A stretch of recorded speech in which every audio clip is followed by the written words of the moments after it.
The last 3 off seasons have paved the way for this moment. Week 1, 2025 season.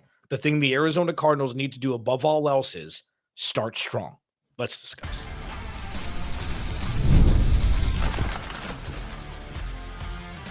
You are Locked On Cardinals, your daily Arizona Cardinals podcast. Part of the Locked On Podcast Network, your team every day. It's time. We're here. 1,000 days later, we're here finally.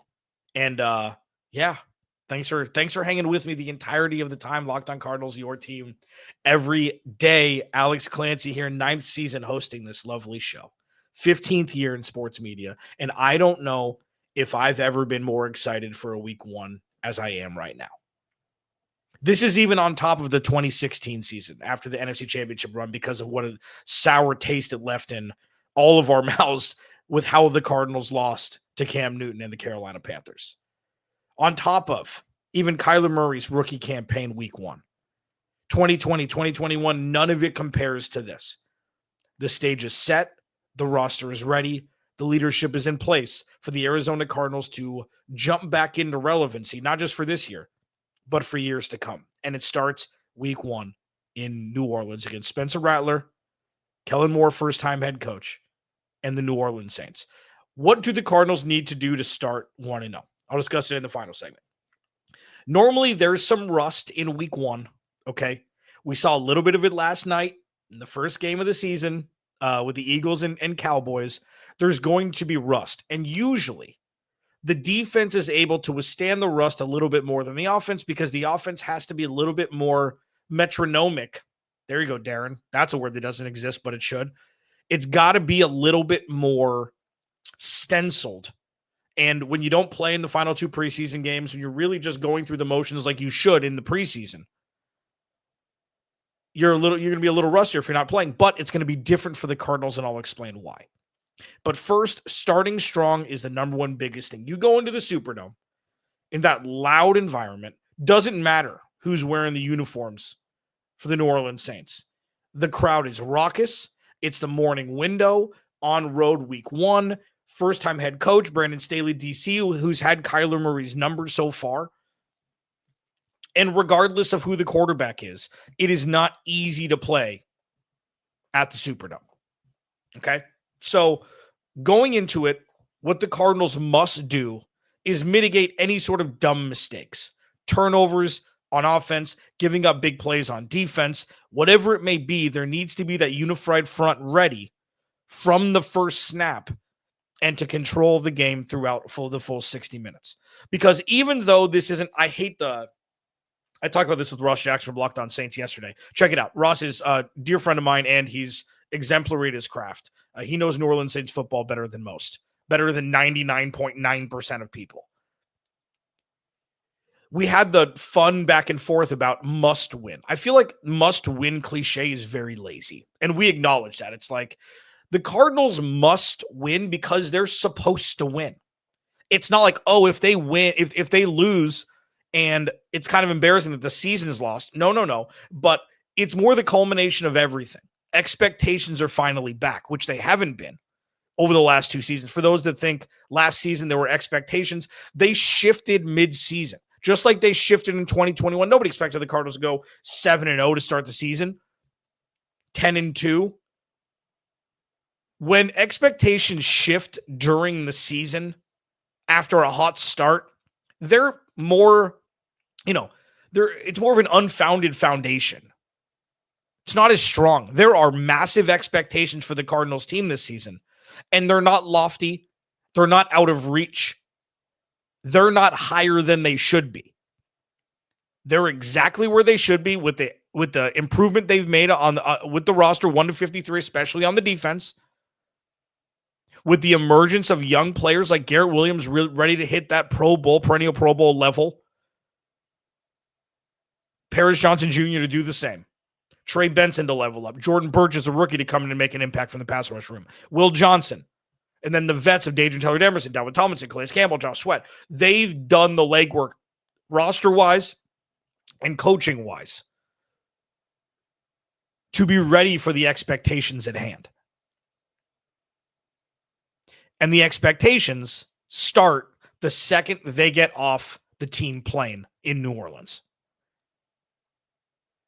So for those that are thinking, oh, this will be a cakewalk, for those that are thinking, oh, how are you not just going to say, oh, the Cardinals are going to win by 100? Why are you being so negative? It's an NFL team across the sideline, man.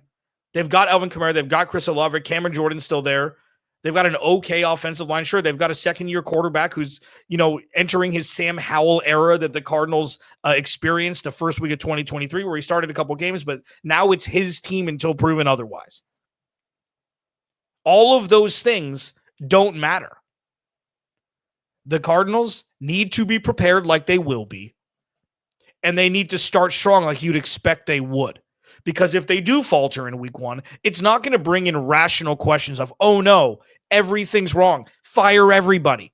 But there's going to be some irrational thoughts that come in like, was this all for naught? And I'm not saying that that's going to happen. And I'm also not saying that I would think anything irrationally if the Cardinals do lose on Sunday. But the incremental growth and the heightening of this foundation of the roster talent-wise, the coaching, the culture, the cohesion, just the stability of the organization. Arizona Cardinals 2.0 was I lazily coined it, and I just kind of went with it because I couldn't think of anything better. It's now. It wasn't last year. This is it. And we could stop talking about future pacing things. We could stop, remember my gold ribbon year of 2023, giving out participation trophies for, if this continues to happen, this will be good. I mean, I think Garrett Williams was the one where it's like, oh yeah, you see it. And it's started to really emerge as like, oh, this dude's going to be the top 5 corner in the league potentially. So like, this is going to be this is the last kind of abstract segment I'm doing, because then we're going to have obviously real football on Sunday. And we're going to have a real baseline understanding of what the Cardinals do on the road against a team they should beat. I don't care about the spread. I don't care about the line. I don't care about the over-under. I don't care about any of it. All that matters this year is wins and losses. So if the Cardinals win by a point, if they win by 40, it doesn't matter. Of course, you'd like to see a more of a convincing victory. Like, for me, the only thing you want to see is victory formation. Like, the perfect end to a game like this. The Cardinals have the ball. They've got at least a 7-point lead with 3 minutes left. Even if the Saints have all 3 timeouts and the 2-minute warning, the Cardinals get a couple first downs. It ends in victory formation. That is something the Arizona Cardinals have desperately needed, and they haven't been able to get over that hump ridiculously. They had come from behind wins. Last year they had blowout wins, but it wasn't like, okay, 1-score game, 3 minutes and 15 seconds left. The other team has all 3 timeouts. Go get 3 first downs and win the game. Doesn't happen. It hasn't happened. So that would be a perfect end to Sunday. I mean, unless they beat them by 30, that'd be pretty good too. Traditionally, when there's rust in week 1, everything's kind of up in the air. Usually the defense can kind of get their sea legs quicker because there's less to mask and there's less of a metronome nature of a defense. And the offense, will show a rust early on, maybe lead on the run a little bit more, things like that. It is going to be the opposite for the Cardinals on Sunday. I'll explain what I mean next. Locked on Cardinals, your team every day. This episode of Locked on Cardinals is brought to you by one of our favorites here at Prize Picks. It's a daily fantasy app where making the right call can actually pay off. You and I make decisions every day, but on Prize Picks, being right means cashing in. With football back, Prize Picks is the simplest and fastest way to get in on the action. All you got to do is pick more or less on 2 to 6 player projections, and you could turn your takes into real prizes all in less than 60 seconds. It's quick, easy, and honestly, my favorite way to follow along with football. Like, seriously, you can make entries in less than 60 seconds. It takes no time whatsoever. Download the Prize Picks app today and use code LOCKEDONNFL to get $50 in lineups after you play your first $5 lineup. That's code LOCKEDONNFL for $50 in lineups after you play your first $5 play. Prize Picks. It's good to be right. Today's episode of Locked On Cardinals is also brought to you by Mazda. Mazda crafts cars for those who choose to do more than simply move. They follow what moves them every time they drive, and that's what makes Mazda stand out. They go beyond safety, style, and performance to deliver a driving experience that feels alive in every detail. Mazda offers more than safety. It's won more 2025 IIHS Top Safety Pick Plus awards than anybody else. As an athlete focuses on every detail, Mazda does the same, from metallic accents to high-stitch Napa leather. So it's the small details that makes the big plays. And just like there's more to every player, there's more to a Mazda vehicle. Mazda, move and be moved. Please go to the YouTube channel, search Locked On Arizona Cardinals. Hit that subscribe button, man. Turn notifications on. You know the drill, man. Subscribe where you get podcasts and stuff. You know. Everydayers, 9th year, 9th season. Unbelievable. If this is your first listen to Locked On Cardinals, thank you. Maybe make Sunday after the game your second listen. Game over. Alex goes live on Locked On Cardinals for 15 minutes doing a, instant reaction, immediately followed by the Cardinal Squad Show with myself, Jamil Douglas, and Ben Garcia. We go live for a full hour. It's a lot more interactive. We'll give our thoughts. Again, on the Locked On Arizona Cardinals YouTube channel. So you should subscribe now so you can see my big dumb face so much this year. So much. That's why I have a beard, so you don't see all of it. It's just, I don't want to wish that on anybody. Follow me on Twitter, Clancy's Corner, the podcast at Locked On AZ Cards. I can't believe I haven't mentioned this yet. I have unveiled the Cardinals Insider Program. Okay, it's a way to connect with me more than just during the show and comments and DMs and things like that. The link is in the show description. Check it out. You get your first 2 weeks free. Text. I've got, a couple subscribers already, but I've been texting with them. I like interacting with everybody. I want to enrich this experience for you. So check out the link in the show description and let's get moving with that. It'll be fun. It's going to be a good year. The offense will start, the defense will finish. As I mentioned, defense usually can kind of dust the cobwebs off a little bit more quickly because it's less about timing and more about trust and reps and feel. And while, the Cardinals offense hasn't really played together this offseason, they're running it back, man. There are 0 new faces. There are many new faces on defense, whether it be vet signings, rookies, guys who didn't play much last year, and everything in between. Darius Robinson, Will Johnson, Calais Campbell, Dalvin Tomlinson, Josh Sweat. It's going to take a little while for the defense, you think. And now they're coached up. Nick Rellis and Jonathan Gannon will have them prepped. This is the deepest defense we've seen the Arizona Cardinals have in quite some time.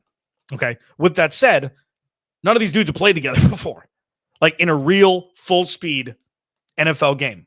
Most haven't. So you've got your, I guess you can say, metronome on defense with Budda Baker and Jalen Thompson over the top. They've been mainstays.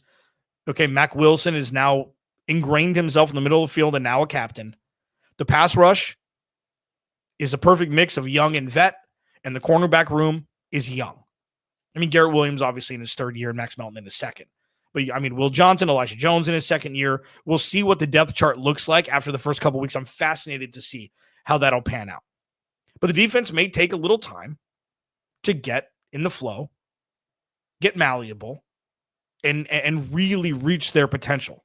Now, it could happen week 1. I mean, listen, the offensive line isn't fantastic for the Saints. The skill position players are average. I mean, Chris Olave, when healthy, is a terror. Rashid Shaheed is a 50-yard touchdown catch waiting to happen. And Alvin Kamara is, old faithful out of the backfield and in the pass game. Juwan Johnson, very underrated pass-catching tight end. But it could take a little bit longer. Now, the offense will start because, again, the running back, there should be no rust with this offense. It's the same thing.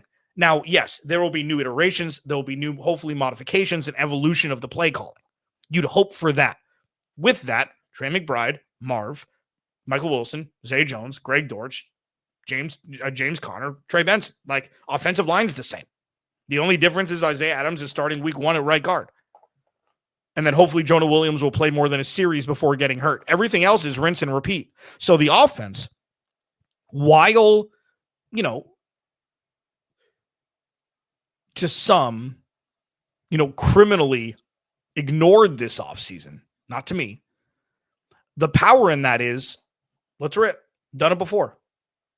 It's not like they added Marv this offseason. It's not like they, added Keenan Allen or, another George Pickens or something, where it's a complete feel thing to see how the dynamic with the old offensive scheme and then this new player will mesh and how long it'll take. There's none of that. So the offense should be ready to rip right away.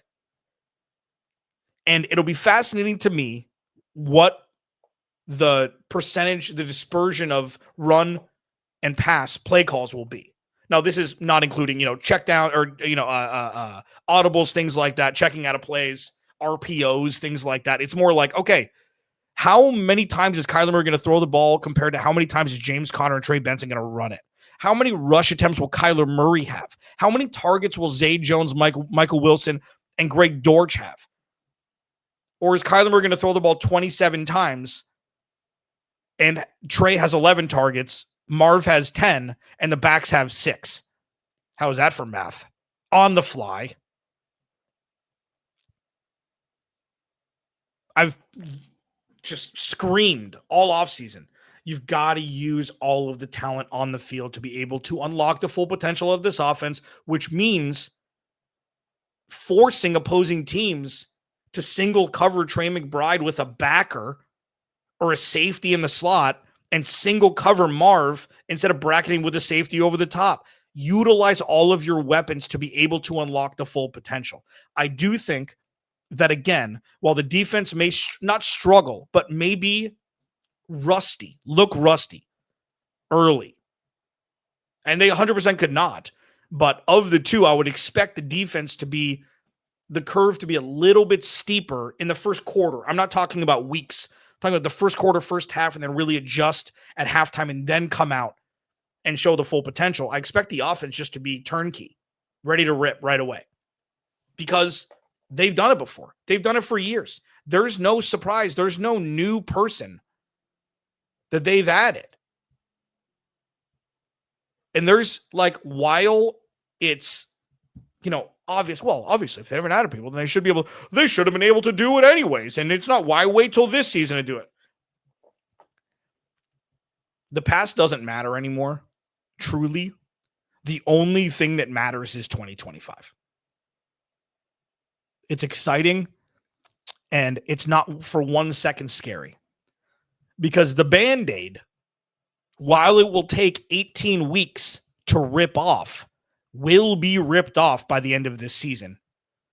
And we will know what the future of this team will look like, namely with the quarterback position, coordinators, things like that. And there's power in that. It's like, who cares? Go.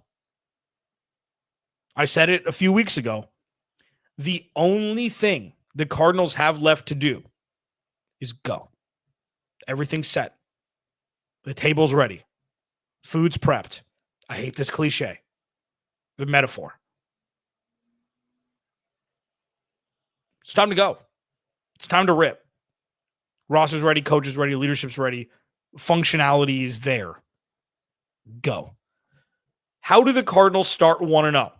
I'll discuss it next. It's very straightforward, and I promise win the turnover battle will only take up 10 seconds of the segment. This episode of Locked on Cardinals is brought to you by DoorDash. It's almost the weekend, and time to look back and crown the week's MVP on who delivered, powered by DoorDash. And obviously, there hasn't been a game yet. I'm going to give this MVP before the season starts to Monty Ossenfort. Okay?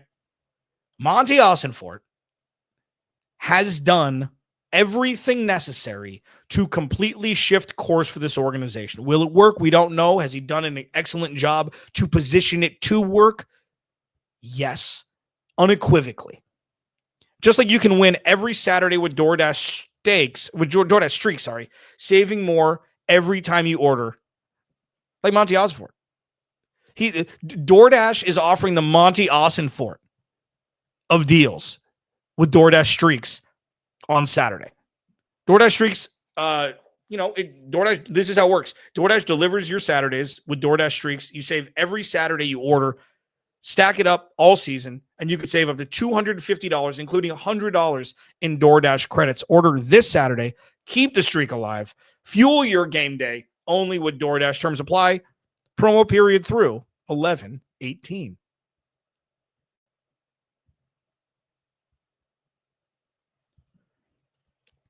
Cardinal Squad Show. Immediately following me, immediately following the game. Game ends. I go live on YouTube for 15 minutes, give my instant reaction, then I'll give my full breakdown Monday, as I always do. Following me will be the Cardinal Squad Show, myself, Jamil Douglas, Ben Garcia for an hour. Interactive, join us, flood the chat. It's going to be awesome. Join the Cardinals Insider program that I have just rolled out. You get 2 weeks free to test it out. The link is in the show description. I just want to give more to you guys this year. And I think the best ability is availability. And I would just love to interact with people and get questions answered. I'm going to have some fun things going on throughout the season. I'll send some polls out. There'll be, just some how I can enrich your experience. That's what I'm here to do. How do the Cardinals start 1-0? Start strong, I mentioned. The offense needs to be on point immediately, and you got to win the turnover battle. Turnover battle, 8 seconds. Pressuring Spencer Rattler into throwing balls that could be intercepted is going to be a huge thing for the Cardinals. Forcing takeaways, forcing turnovers this year is going to be a huge, huge proponent to the success of the defense. And that's like an obvious statement. And the Cardinals haven't been equipped to do it over the last couple of years, and they finally are. But really what it all comes down to on Sunday is the functionality of the offense. That's it. To me, that's it. I'd much rather the Cardinals win, 36-30 than 10-6. And the reason I say that is the defense is going to be good, okay? The offense needs to show that they can be high-powered right away, even though it's on the road in a loud environment, against a team that can't stop the run. And if you can't stop the run, you hammer the run game and then set up play action. You set up rollouts for Kyler Murray and throw it to the elite skill position players on the outside and in the slot. If the Cardinals don't score more than 25 points and it's clunky and it's gross, sure, you can attest it to week 1, just cobwebs. Not playing in the last 2 preseason games. And no, I don't think they should have played in the last 2 preseason games. But if the Cardinals only score 17 points and get a win, I'd much rather them score 27, 30 and get a win, regardless of how many points the defense gives up. That's just me. The entirety of the 2025 season starts and ends with the production of Kyler Murray. And by production, I don't mean it has to be 75% completion percentage, 30 touchdowns, 800 rushing yards for another 8 touchdowns. It's a weird correlative between Kyler Murray and numbers. I don't care what happens. Kyler Murray needs to be the reason why the Cardinals win games more than the reasons why they lose. That's it. I don't care what the numbers look like. I think it'd be beneficial if they implement a little bit more infusion of him running the ball, but not to the Lamar Jackson levels. You don't need to have 10 carries a game. All they need to do starting on Sunday is have a couple of those gotta-have-it plays where the defense is looking one way and Kyler Murray's running the other. Or the defense is looking one way, Kyler Murray runs that way, but the blocking scheme is set to where they can get a chunk gain regardless. If you can unlock 2020 running the ball Kyler Murray, who had 11 rushing touchdowns, into this offense, coupled with that defense, we're having very, very fun and serious conversations potentially in January, late January. And all of this is on the table. We've seen what the great looks like. As long as the bad moves up to average and the great stays great, you're talking 10, 11, 12 wins for the Cardinals this year. It starts and ends with Kyler Murray. That starts week 1 on the road in New Orleans, a team they should beat. It's a raucous crowd. Like I had, so Jamil Douglas, who is one of the three hosts of the Cardinal Squad. He'll play in the NFL for 7 years, right guard for the majority of it, even though he swung, played all the interior positions. I asked him on our last show Wednesday night, we should check out, hey man, what's it like to play in the Superdome? And then I stopped him before he could answer. I'm like, how many silent counts did you guys have? He's like, man, we couldn't even hear ourselves in the huddle. So it's a perfect place for a perfect week 1 test against a team they should beat, a team that's eyeing the number 1 overall pick versus the Arizona Cardinals who are eyeing number 1 in the NFC West. It's a perfect barometer litmus test to see exactly where the Cardinals are at. And if they can execute against teams they absolutely need to execute against, even though they haven't played, in the better part of a month. Nothing can be hidden anymore. It starts on Sunday. The experiment truly begins. It's a 1-year experiment to determine if Jonathan Gannon, Monty Osborne, and Kyler Murray are getting extensions, or Drew Petzing is out and Kyler Murray may be looking for another job. It starts Sunday. I think the former has a much better chance of happening than the latter. I have the Cardinals going 11-6. I think it starts with a convincing win on Sunday, 27-17. And then you'll be off to the races. It is a fool's errand to overlook any NFL team on any stage, at any stadium, at any point of a season. And the Cardinals need to take it to the New Orleans Saints